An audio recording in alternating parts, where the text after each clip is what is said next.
Welcome back, guys. This is going to be technically another how-to video. I've done a how to do a tarot reading for beginners, so this is like a love portion of that. So if you guys are interested at any point in giving yourself a love reading, this is for you. Okay, my method is my method. This is how I do it. I can't speak for everybody else, but if it works, it works. So, what I'm going to do is I'm going to give you like a sample and kind of like a breakdown of like methods that I use and how I use for my clients. I'm not going to give you all of my magic, but I'll give you a little, a little snippet, a little taste of what, how I conduct my love readings. So you obviously have to have your own method of how you do your own reading. Love readings are very touchy. Next to, I would say, I would say next to possibly like health readings and like things like that. It's a very touchy subject. People do not play about their love questions. If you say something about their man they don't want to hear, they can get mad. So love readings are very touchy, and especially if you're giving yourself, and that's what this is about, more so about giving yourself a love reading. You can get very caught up in your emotions. You can also, get a little too caught up in like, okay, this might be the right answer or might not be the right answer. What if I'm just being, getting my hopes up, or sometimes you might pick out things you want to see. So it's very important in any reading, anytime you pull for yourself or anybody else, you have to be centered.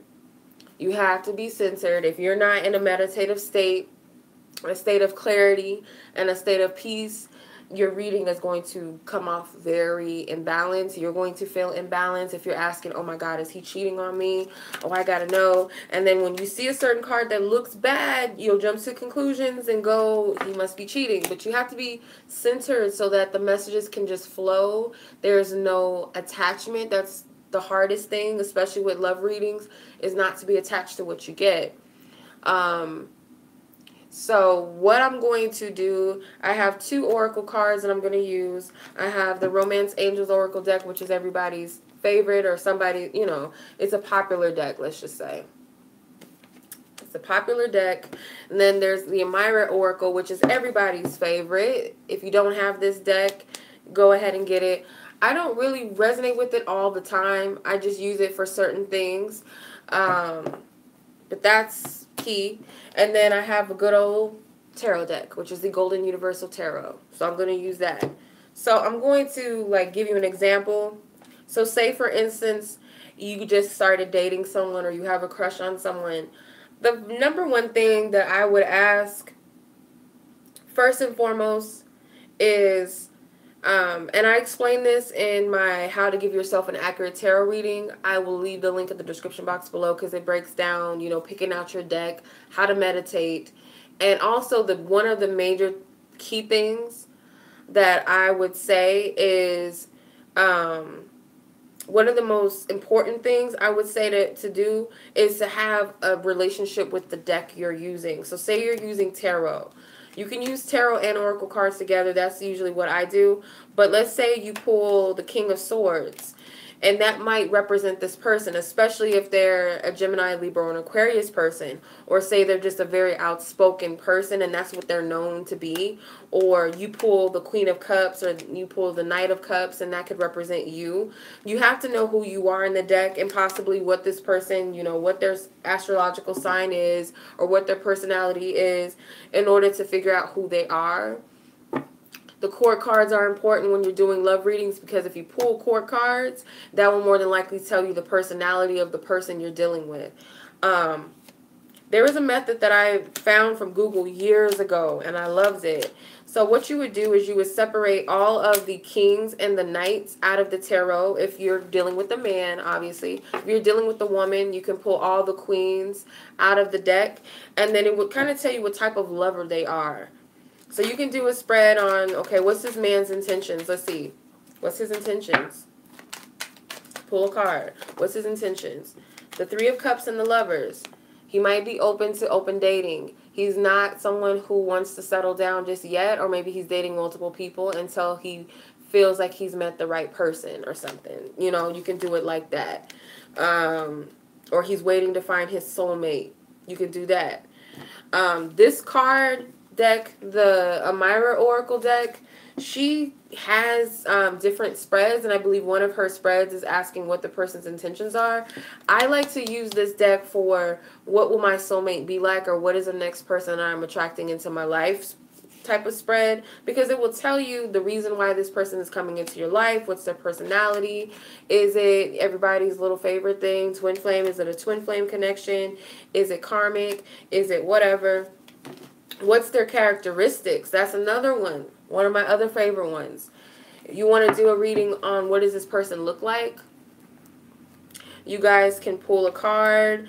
But again, you have to know your deck. You have to know your deck. You have to be in tune with the meanings of each card. So if I pull the King of Cups, I would say this is a loving person. This is a loving man, very sensitive, possibly very mature in love, someone who is a settle down type, possibly, you know, that type of thing.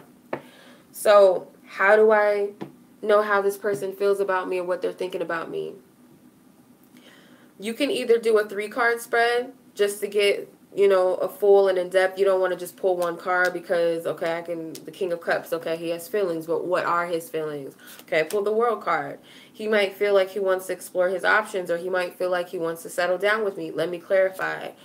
He might be looking to settle or explore his options as a Knight of Wands. The Knight of Wands is very fickle. He's not the most committed man in the tarot, so this person may not be a commitment type, you know, for instance. How do they feel about me readings? Start off with either, like I did, 2 or 3 cards, or you can do a 4-card spread. The 4-card spread for me is very simple.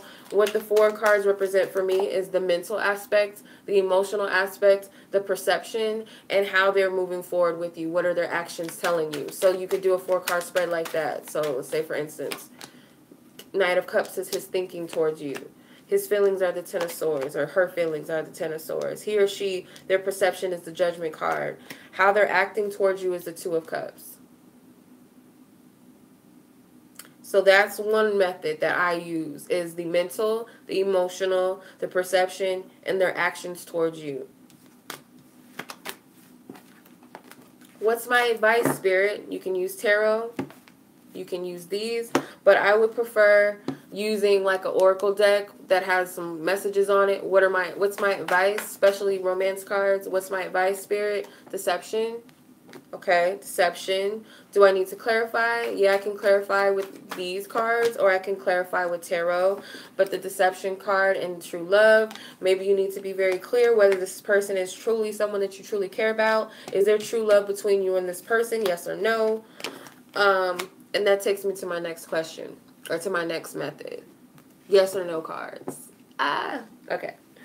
It's tricky with oracle cards to do yes or no's, but if I was to use an oracle card for a yes or no reading in a love sense, what I would do is I would have like which cards I feel like are yes or no. So I could go off of like, well, that seems like a negative card. This seems like a positive card.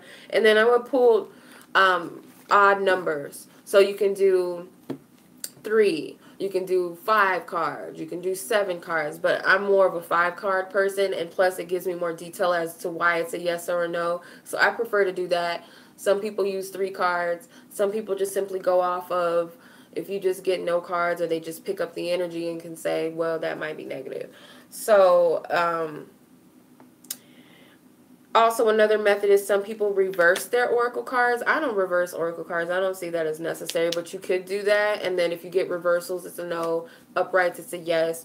Tarot is the same thing. Some people use uprights and reversals for their yes or no's. Some people say court cards are no. Some people say certain major arcanas are no. Some people say aces are always yes. How I do it is majors for me are definitely major yes cards, regardless of what the imagery is. They're yes to me. Court cards, it can be a little bit fickle, but I would say any negative card in my tarot deck is going to be a no. So I'm going to pull 5 cards. I'm going to ask Divine Spirit, is this person of my highest good, yes or no? Whoever I'm thinking of, make sure that you meditate and you're in a meditative state and there's no attachments, because love questions, They are so annoying. Like, love questions are like, they get on my nerves. For me personally, like, I don't like asking about love for myself. I don't, unless I really need to know for my well-being. But it's hard to detach from the answer because, and I always tell myself when I'm meditating or when I'm pulling cards, remove my ego spirit, remove what I want and what I think I want and what I don't want and what I think I don't want. Remove all of that out of the way and just show me what it truly is. So then I shuffle the cards and I ask, is this person the one? I'm going to pull 5 cards. Queen of Cups, 5 of Cups, Ace of Swords. I would say more than likely this person is not of my highest good because I only have 1 yes card. I would say the Ace is definitely a yes card. It's a card of truth. With all these court cards, it could be that there's too many conflicting energies involved, too many different people, and then the 5 of Cups is like a card of disappointment, which can be a no card. So I'm going to say, like, no, this person is not of my highest good. That's how I would interpret it. You can do uprights and reversals. Another method is what's upcoming in my love life. So you can pull like 3 cards just to be simple, you know, past, present, and future. What can I expect to come out of my romantic relationship? You can do that with either tarot, the oracle cards, or what have you. You can do that. So let's say, what's upcoming in my love life? Whether you're single or partnered, what's upcoming? What should I expect? So the past of that is the Hermit. The future is the Star. Or the present is the Star and the future is the Judgment card. And I noticed I pulled all major arcana cards, so it must be a big shift, let's say. For example, there's a big shift. I might have had to spend some time alone and spend some time learning about myself and being single. And I'm at the point where I'm still healing and focusing on my dreams and my goals, which is putting me more and more alignment with my dreams and my aspirations for love. In the future, there might be something that comes up from the past. It could be a revelation. It could be a second chance at love. So that's, you know, simplified. You can always clarify and pull more to clarify those 3 cards. You can also do the exact same with the romance angels just to see. So let's do the same thing. What should I expect in my love life? Release your ex. So maybe in the past I had to let go of an ex. In the future I'm focusing on marriage, or I am in a marriage and I'm working on it. Future is attraction, law of attraction. Maybe I'm manifesting or attracting possibly marriage. Some people might interpret this as you're attracting your ex that you're going to marry in the future. It could be that for some people. I would always pull an advice card in your spread. So if you ask, how does he or she feel about me? Pull an advice card. Okay, so what should I do about this? What's my advice? That's what I usually do. I'll usually pull a tarot card. I hope I'm not all over the place, you guys. But I'll usually pull a tarot card and, you know, where's this person at with me? 4 cards. Let's say I'll pull 4 cards.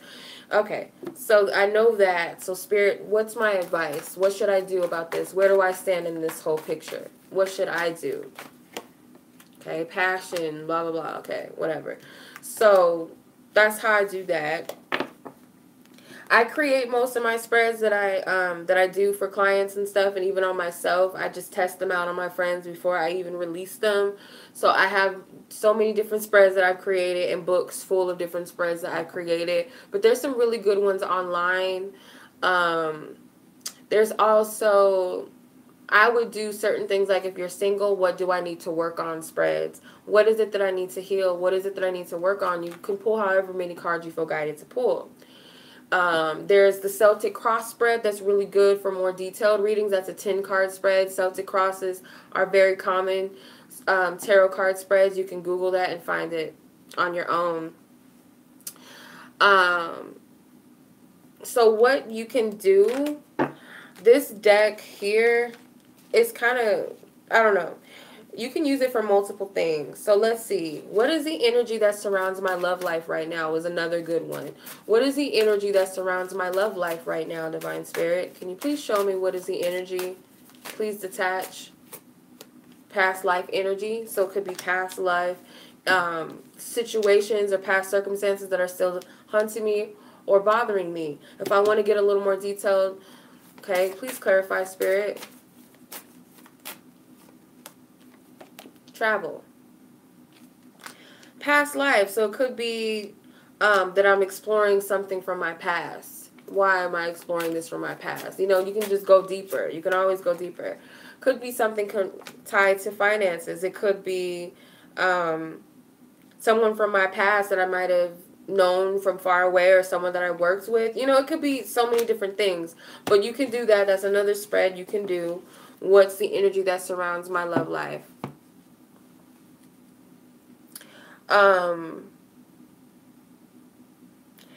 I'm pretty good at remembering most of my spreads. If I just created them, then I still have my guidebook that I created. But other than that, I know my spreads from the back of my hand. Which cards are not on Amazon? So say, for instance, like a client is asking about, how does this person feel about me? I will go into this person's thoughts, their processing, how they feel, what's their intentions, and where they stand with you. I'll do things like that. And I'll more than likely pull more than one card on that. They're not on Amazon. She has a website. They might be on her website. It's AmiraCelon.com.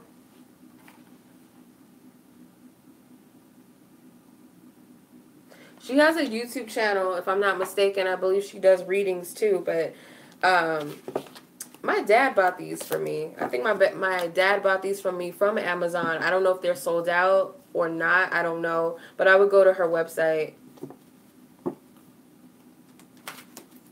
Amira's Love Oracle. That's what they're called. Amira's Love Oracle. So my dad bought these for me, though. But what I like about this is, say you want to know about a guy that's coming into your life. Spirit gives you the fair male card. This could be a guy that loves to take women out. He's a good, you know, he's a good catch. You could be a young woman. It could be different things, or you could be dating a young woman, or a young woman could be coming into your life. These cards are good for that because they have some different, they have like different characters in the deck. They also have like where the relationship is going to be short term. Yeah. Yeah, you guys can create your own spreads and just like make sure you have a journal with your spreads in it so you know what each card means. Or you can just Google different spreads and stuff like that. It feels like I'm skipping something. It really does. I hope I'm not all over the place because I'm really trying to remember everything. Another good spread is when you're asking a person's intentions, what their intentions are with you and why. What's their intentions or desires and goals in love and why. And what is the potential outcome. You always want to ask why when you look at, okay, what's his feelings? Okay, why do they feel that way? And then look at what's the potential outcome based of that. Sometimes what I like to do is I don't only like to just look at the person's energy that I'm asking about for myself, but I have to know where I stand with them too. And on top of that, I do that kind of as like a little distrusting person because I want to make sure that my readings are right. So I want to see where I stand with this so I can go, yeah, that's really how I feel. So then I know, okay, this must be accurate because I'm that type of person. Sometimes I second guess myself too when I'm reading. So, yeah, that's what I do if I'm reading for myself. And then a lot of times I just journal what I pick up in my reading so that I can revert back to it later and be like, okay, did that come to pass? Or what I picked up, did that really happen? When I get readings from other people, sometimes I record them. Or like if I'm doing a phone reading with a friend or something, or I've got a reading before, I'll record it so I can go back and listen. Or I'll just note everything that I picked up. So that's what I like to do. Otherwise, if I'm doing client readings, more than likely they're going to tell me whether it resonated or not, which they usually do. So I don't have to worry about that. Or if I'm doing a reading for a friend or something, they'll confirm that it resonated. I don't really like to do predictions in my readings, my personal readings for myself, nor for my clients unless I absolutely have to if they ask me to do that. But I tell them all the time, the future is not set in stone. So it could change at any time based upon your actions, and especially if there's another person involved, their energy can shift too, and that could change the outcome. But it's possible that certain things do need to come out. If I feel guided to pull a prediction, it's really because I was led to do that, not because I was forced to do it. But I don't really like doing predictions. I like to do energy surrounding the situation right now. So what I'm going to do is, let's say, for instance, what's this person's intentions with me? What's this person's intentions? Spread. Pull the magician. Why is his intentions the magician? He's a sneaky trickster. Four of Pentacles. He's either a trickster or he's hiding something, because it's either he's insecure or he's keeping things from me. I don't know. All right. What is his intentions and goals when it comes to love and romance? Period. Two of Pentacles. He might not know, or he might be undecided. Okay. Why is this? Why is this his intentions or goals with love? Because the Six of Cups, something that happened to him in the past. Okay. So where is this going to lead the outcome between us, more than likely, based upon these energies? Temperance. Possibly some healing needs to take place, right? So that's simplified. Then if I want to look at me, like, where do I stand? What are my truest intentions with them? What's my truest intentions? Because sometimes we be like, oh, I'm the good girl, the good guy in this situation. It's like, not always. So the Three of Pentacles could be wanting to put some work and some effort. Why are these my intentions? The Hermit. Maybe I had to process some things. Maybe I came to some awareness or conclusions. Maybe I wisened up or matured in some way.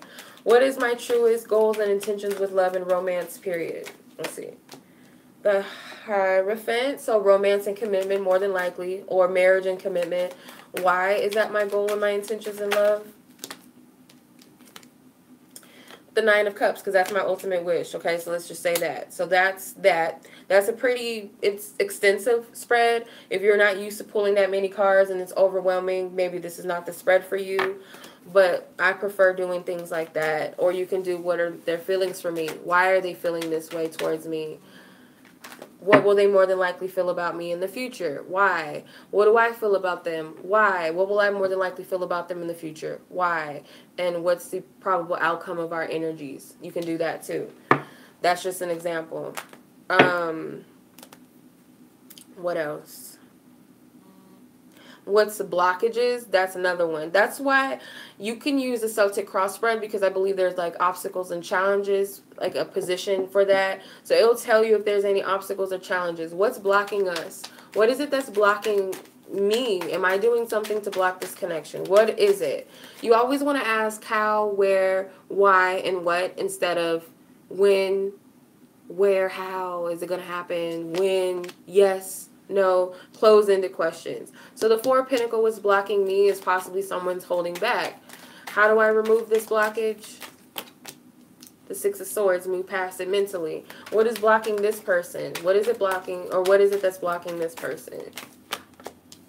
The Hierophant.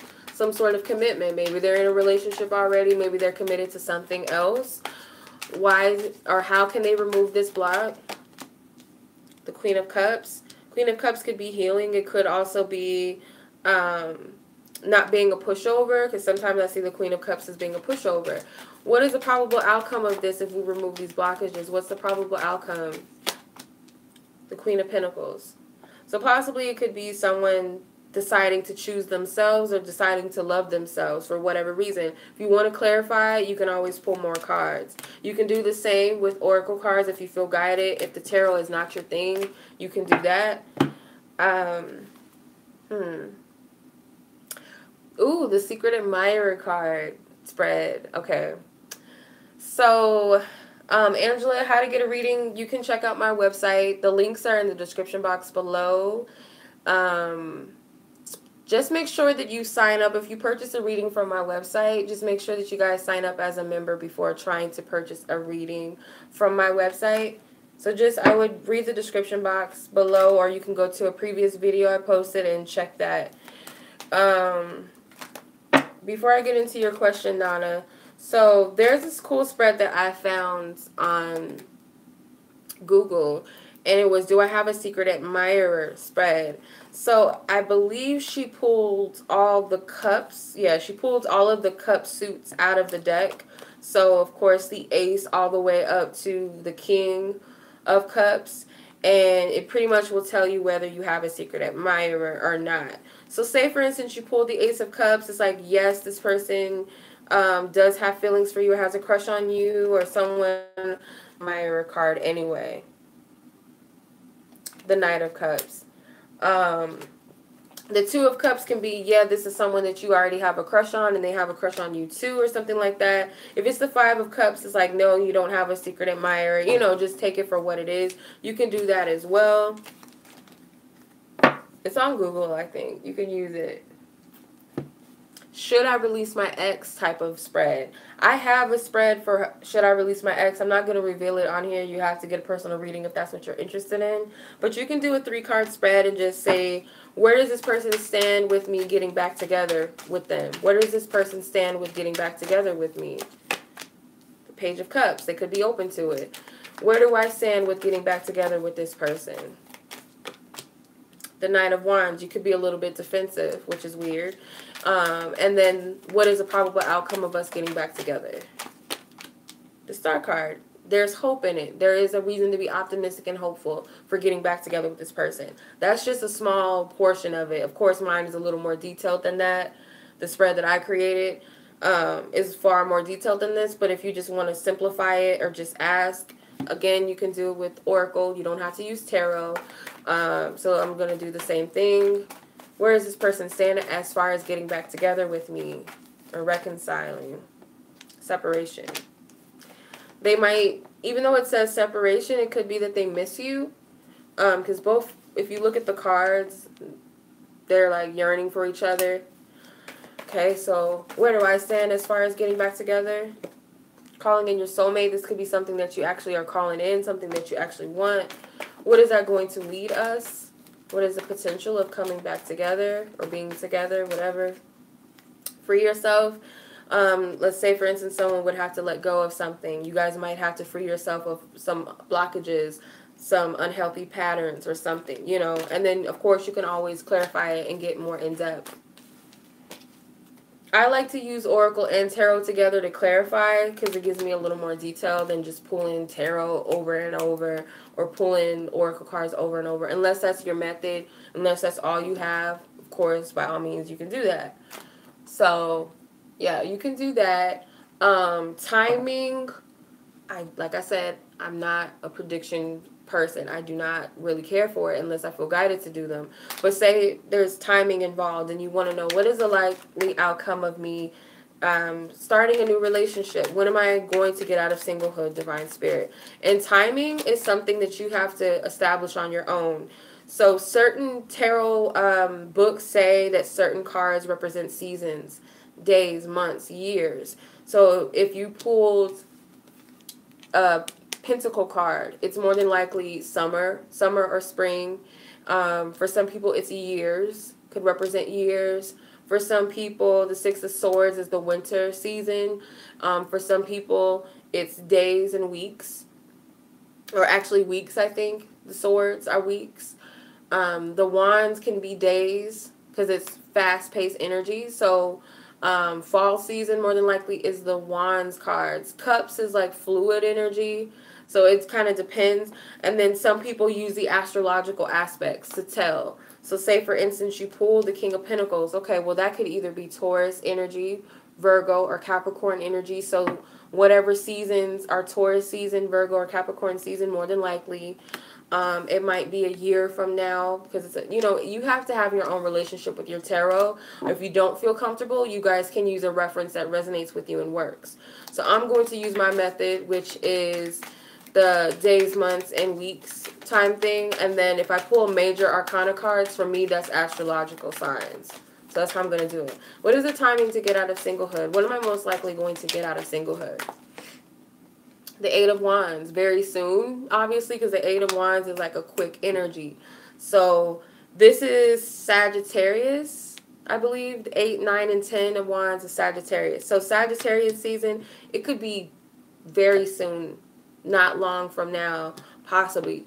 That's just a possibility. Okay, let's say. When are we going to get back together? When are things going to reconcile between us? When is he or she going to come back? You know, that type of thing. But to answer your question, Nana, how was I able to learn tarot? Or how were you able to learn tarot? I would start small. Doreen Virtue decks are good for beginners. And then I would watch my whole segment on that. It's far more into it. Like it goes more into it than that. So I have a how to read tarot for beginners, which I'll leave in the description box if it's not already in there. I think I already put it in the description box. No, I don't do initiations. I'm naturally initiated, and anything I put myself into, I initiate myself. I don't believe in all that extra stuff. But I just felt guided to read cards, and it started with oracle cards, but my first tarot deck was Doreen Virtue, so kind of opened the doors to tarot, which I already had an interest for, but was kind of scared based off of just what I was taught as a child. I shouldn't be doing that, blah, blah, blah. So, but now I love it. Tarot is like a very good navigation. It's not... One thing about tarot and oracle, you don't want to put all of your hopes and your dreams into a tarot card or a deck. You don't want to do that. They're just tools. All they're doing is picking up the energies around you. They're not more powerful than you. You're the person, you're the magician, you're the person that's navigating and working through the energies. They're just like a tool. You know what I mean? It's kind of like they're the knife that cuts the cake. They're not the whole thing. You know what I mean?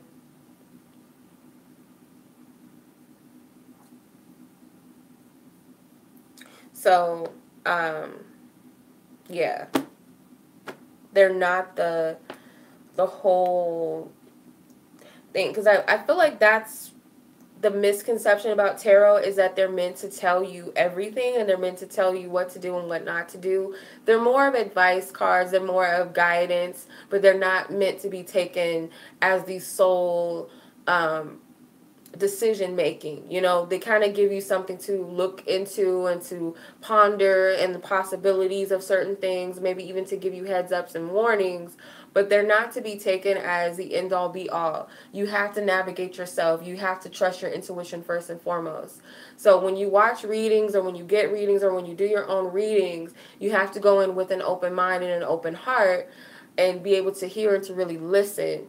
And not have a fixed perception or idea of what things are supposed to tell you or what's supposed to be. You have to really listen. Because I feel like when you're not listening to a reading, or you're not really paying attention to what you're picking up, if you're reading for yourself, or if you're watching a reading, or if you're getting a reading, if you're like seeking to find something out, you're seeking to find something to tell you, yes, this is what it is, or no, that's not what it is, or this is going to happen. You're going to miss the whole message because you're trying to listen to something that you want to happen. So you have to go in with the open mind with tarot and oracle readings. Nothing's set in stone. You know, sad to say, I guess some people want to hear that things are set in stone, and sometimes that's not always a good thing. You know, certain things we do want to change, and we want to be able to have the power to change and shift and maneuver things.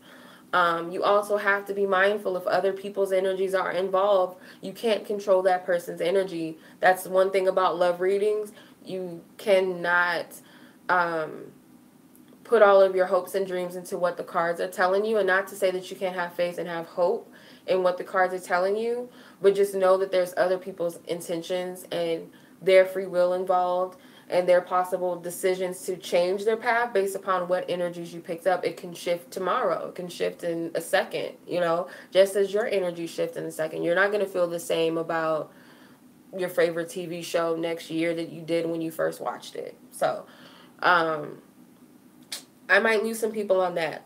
But I've been doing this for a while enough to know that we're far more powerful as far as energy goes than we realize, and tarot cards are just like pennies compared to what we can do on our own. Do I get a little freaked out when things come true? Yeah, a little bit. Yeah, sometimes when certain predictions come true, yeah. And sometimes I get happy for certain people because it seems like when I do predictions for myself, they don't always come true. And I think that's because something that I must be doing to not make it happen or something. But when I do predictions for other people that I really feel guided to give them a prediction, I'm not pulling it out of a hat just because they're forcing me to, but it's because I really feel guided. Usually I do have people come back to me and tell me that things have manifested, and I'm like, wow. Because when I read for people, I'm just like, this sounds stupid. I don't know if this is right. Because sometimes I still second guess myself because I don't know. It's not my situation, so I can't, judge based off of what I'm picking up if it's right or wrong, because to that person that thing that I said could mean something. To me it's like, what the hell, what does this mean? But yeah. So if you don't feel confident in doing your own readings, don't do it, because you don't want to get caught up in your emotions and energies, because love readings definitely can drive you crazy, especially if you have like a strong yearning to know something. You'll feel totally out of whack. So if you have a trusted reader that you go to, or you have a friend that's a reader, or a family member or something that can read that you trust, have them read for you. Disconnect to what the outcome is and what's going to come up, and just have a heart and ear to really listen and just really take in what's being said and pay attention. That's my best advice when it comes to doing love readings. Um, yeah, that's a bulk of what I do. Like, my client readings mainly consist of love readings. That's like my most popular in demand readings are love readings, and everybody wants to know about love, and that's not a problem. Love is a beautiful thing. It is something that we all aspire to experience and have and share with someone, or however we choose to experience it. Um, it is a very big chunk of everybody's lives, of course. Stems from so many different things, not just romantically, of course. So I'm not surprised that those are my most popular readings. I love doing love readings. It's just sometimes they're very touchy subjects, because certain things might come out that some people don't want to hear, or it might not tell them what they were expecting to hear. Sometimes spirit is like, that's not important. I'm going to talk about this. So bring this up. I'm not going to tell you about that because you don't really need to know about that. And sometimes people are like, well, I wanted to know whether he was coming back or not. Well, Spirit's telling you not to focus on him. It's not important right now. This is why Spirit wants you to focus on this or focus on that. Sometimes people get mad. Some people understand it. They get it. But tarot cards they're a tool. You're the magician. You're the high priestess. You're just using this as a tool. It's not powerful than you. It's just a piece of paper at the end of the day. But everything holds vibration and energy, so they do pick up energies and vibrations, of course. So I hope that was helpful. I feel like I was all over the place. I usually document notes and topics and stuff that I want to touch on, but I kind of just went into it and just flowed with what it is. And nothing that I'm sharing with you is something that I have not tried out and done for myself or have experienced myself. So any spreads that I've done, it's either I've created them and made them myself, or I came across them on Google or something, and I've actually done them for myself and gotten results out of them. So I wouldn't share certain things I have not tried and have not done. But, yeah. So a lot of this is also just my opinions. You don't have to use tarot and oracle. You can use tarot alone, or you can use oracle. You can pull however many cards you feel guided to pull. You can shuffle however many cards you want to shuffle. It's all up to you, whatever your go-to method is. So hopefully what I shared will help someone out there and give yourself a very accurate reading. Always document your readings. Whether you're doing them yourself or you're getting them from someone, you can write down notes that stand out to you, advice, messages. That's key. Always add advice into your reading. Like when you're pulling for yourself, always ask, what is my advice? What should I do? That's very helpful, You can either record your readings, like you can, if you have, like most phones have like a voice recorder thing, you can like play it while you're getting a reading, or you can talk to yourself. I used to do that. When I used to do my readings, I used to talk like I was reading for a client so I can kind of step out of myself so that I'm not attached to my own reading. I would read it like I was reading for somebody else, and I would record it so I can go back and listen to it later and pick up or listen to what I picked up. I used to do that. That's helpful. But other than that, you guys, that's pretty much it. That is pretty much it. If you guys want to test your accuracy before you do readings for yourself of any kind, love readings, general readings, use friends, use family, people that are open. You know, if you guys have a Twitter, YouTube, or Facebook, ask people, hey, do you want a free reading, just so you can get your feel for your accuracy. You know, it's always helpful to get that feedback from others, you know, not just, you know, from your own readings, but it's also helpful. And keep note of the readings that were accurate for you, even if they weren't your own readings. It was a reading you did for somebody else. Always document that. But yeah. Hey, China, what's up? I haven't heard from you in a minute. But yeah, that's pretty much it, you guys. I apologize for the glitches and the buffering and stuff, because that's what happens usually when I live stream. So if you guys come back and you watch this long drawn out video, yeah, that's just a heads up. But if you guys are interested in personal readings with me, I do offer them. Just check the description box below. I also left a couple of references to some tarot card reviews that I have done. I have some references to tarot card reviews and oracle card reviews for beginners. Also, and how to give yourself an accurate tarot reading for beginners reference video is in the description box below, which I would definitely prefer that you watch that. I appreciate all of you. Thank you so much for watching. I hope I answered your questions. I will leave the names of the cards that I'm using in the description box below too, so you can look those up and see if you can find them if you don't own them already. But yeah. Alright, China. Well, hopefully I'll see you tomorrow. I'll be on live stream possibly all weekend. I'm doing $5 readings for happy hour readings. Every Friday I do $5 readings for one question.